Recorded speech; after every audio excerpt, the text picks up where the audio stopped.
Hello and welcome. I hope you're having a fantastic Sunday, afternoon, evening, wherever you are. Now let's get to the news. So the 30-year fixed mortgage is at 5.34%, and crude oil went down a little bit, not so significant, to $102 a barrel. Gold is up to $1,904. Now I like Variety My News. I read different outlets to see what's out there, what's their perspective, you get some interesting information, right? So I was reading Shadow Stats, and they reported that the Census Bureau mentioned that in March 2022, that new home sales plunged by 8.6% just for the month of March, when compared to the annual decline of new home sales, which was at 12.6%. That's pretty significant, right? Now, going back to the housing market, single unit building permits was also down by 4.8%. Now let's talk about the year-to-year inflation and consumer price index, which is the CPI. Now, Shadow Stats called that both of those figures, those measures, they said that they were, quote, hitting new multi-decade highs, even before the Russia invasion into Ukraine. Now a little more on that CPI, annual inflation in March 2022, which we just spoke about.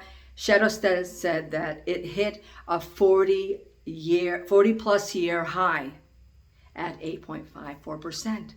But John Williams of Shadow Stat also said that if the inflation rate were to be corrected, or the CPI, it would be an astonishing or a shocking 16.77%. Quote, what he described it as being, quote, the steepest inflation rate since 1947, a 75-year high. Now, the federal chairman boasted about the economy and the labor market being, quote, very strong, and that higher interest rates were needed to counter those inflationary pressures. However, Shadow Stats cites that the surging inflation is due to other factors like the money supply, what he described as pandemic-driven shortages, and not the overheating economy. And that these higher interest rates will have a negative impact on our economy for the coming years. We're talking 2023 and beyond.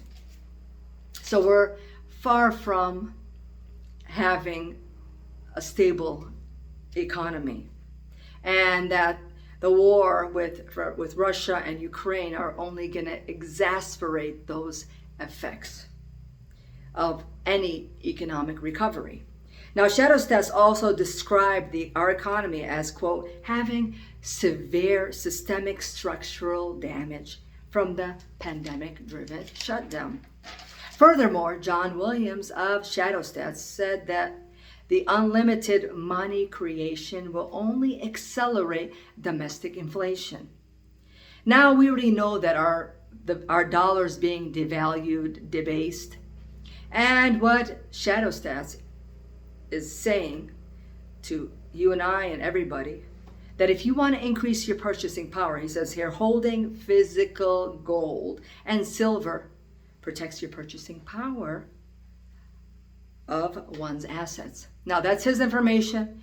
I'm just reporting the news here, nothing more than that. But thank you for watching. We'll see you in my next video. I pray that you have a wonderful and prosperous week ahead. God bless you. See you soon. Please do subscribe, like, share, because many others want to know about this information.